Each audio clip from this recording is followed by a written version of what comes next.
अच्छे कर्म न होने के कारण यूट्यूबर शालिनी पंत को पुणेवाला के जंगलों में छोड़कर हम निकल पड़े शिव शंभू के दर्शन करने उनके भीमाशंकर ज्योतिर्लिंग। प्रसिद्ध धार्मिक केंद्र भीमाशंकर मंदिर महाराष्ट्र में पुणे से करीब 100 किलोमीटर दूर स्थित है।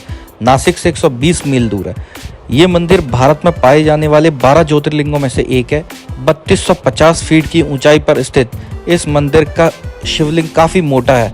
इसी की वजह से इसे मुटेश्वर महादेव के नाम से भी जाना जाता है।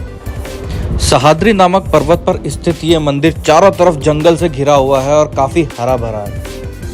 भीमाशंकर मंदिर घूमने के लिए आपको एक दिन पूरा चाहिए, क्योंकि सौंदर्य से परिपूर्ण यहाँ पर और भी कई सारी जगह हैं जो आपका मन लुभा सकती हैं, जैसे कि शनि मंदिर, दत्त मंदिर, मोक्ष कुंड, सर्व तीर्थ, बड़ी घंटी, कमलाजा माता मंदिर, राम मंदिर, हनुमान झील, गुप्त भीमाशंकर, साक्षी विनायक, नागफनी पॉइंट, बॉम्बे पॉइंट, वनस्पति पॉइंट, अहूपे झरने, जिसमें से गुप्त भीमाशंकर मस्ट विजिट है। भीमाशंकर पहुंचने के बाद हमें 1.5 किलोमीटर पैदल चलना था। चारों ओर जंगल होने की वजह से दृश्य काफी मनमोहक थे, किंतु बारिश ना होने की वजह से गर्मी चरम सीमा पे थी और हमारे प्राण हमारे मुंह से बाहर आने को आतुर थे। सोमवार का दिन चुना था दोस्तों हमने महादेव के दर्शन के लिए, इसलिए उपवास रख के मंदिर पहुंचे थे, जिसकी वजह से पेट में मौजूद बैक्टीरिया गैस बनाने लगे थे और पेट फूलने की समस्या का अनुभव हो रहा था। किंतु न जाने सभी के अंदर कौन सी शक्ति आ गई थी, मानो कि महादेव के दर्शन के लिए चाहे पूरा दिन ही भूखा रहना पड़े, सभी तत्पर तैयार थे। शायद इसी को शिव जी का पूर्व नियोजित बुलावा कहते हैं। टेंगो और तारा से छुटकारा पाने के बाद दोनों की माओं में अलग ही उत्साह नजर आ रहा था, लेकिन हमारा सारा उत्साह वहाँ 2500 लोगों की भीड़ देखकर खत्म हो गया। ऐसे समय में हमने अपने माथे पर चंदन लगाना सोचा, क्योंकि माना जाता है कि माथे पर चंदन लगाने से सकारात्मकता आती है और कुंडली में मौजूद उग्र ग्रह शांत रहते हैं। हमें लगा इस गर्मी में हमारे तन और मन को ये चंदन शांत रखेगा और सौभाग्य में भी बढ़ोतरी होगी, जिसके कारण हमारा नंबर शायद जल्दी आ जाए। ओम नमः शिवाय। किंतु जब हमारा कोई भी टोटका काम ना आया और गर्मी में हमारी आंखों की पुतलियों के आगे काला सितारा चमकने लगा, तो हमने वीआईपी टिकट जो कि 500 रुपये पर पर्सन था वो ले लिया और कतार जो कि लगभग 2 किलोमीटर लंबी थी उसको वीआईपी रास्ते से 1 घंटे से भी कम समय में पूरा करके महादेव के दर्शन किए।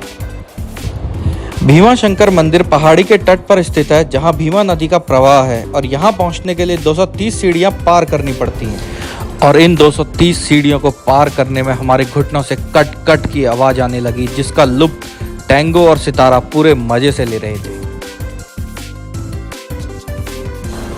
मोक्ष कुंड पहुंचकर सितारा के पापा ने वीआईपी टिकट लेने के बाद जो खुशी और उत्तेजना दिखाई, मानो उनको मंदिर दर्शन का नहीं बल्कि विधायक का टिकट मिल गया।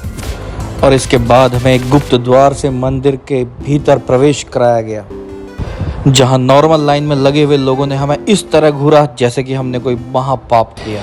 किंतु इन सब बातों को नजरअंदाज करके हमने सिर्फ और सिर्फ फोकस किया अपने महादेव के दर्शन पर। दोस्तों, शिव पुराण के अनुसार कुंभकर्ण का पुत्र भीमा, जिसको जब ये पता चला कि भगवान राम ने उसके पिता को निपटाया है, उसने ब्रह्मा जी की घनघोर तपस्या की और ब्रह्मा जी जो कि संसार के रचयिता हैं, यानी कि देवता, दानव और सभी जीवों के पिता हैं, इसीलिए आशीर्वाद और वरदान देने में कंजूसी बिल्कुल नहीं करते। इसी बात का फायदा उठाकर भीमा ने अमरता का वरदान ब्रह्मा जी से पाके देवताओं के नाक में दम कर दिया। फिर सारे देवता मिलकर जब शिव जी के पास बिलबिलाने लगे तो शिव जी ने राक्षस से युद्ध करने का निर्णय लिया। इस युद्ध में शिव जी ने भीमा राक्षस को पेल के राख कर दिया।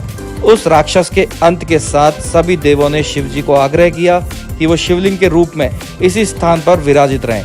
भोलेनाथ ने इस प्रार्थना को स्वीकार किया और भीमाशंकर ज्योतिर्लिंग के रूप में यहाँ पर विराजित हुए।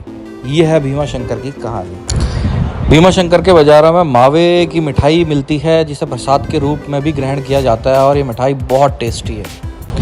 मान्यताओं के अनुसार महाराष्ट्र के भीमाशंकर ज्योतिर्लिंग के मंदिर का निर्माण छत्रपति महाराज शिवाजी ने करवाया था।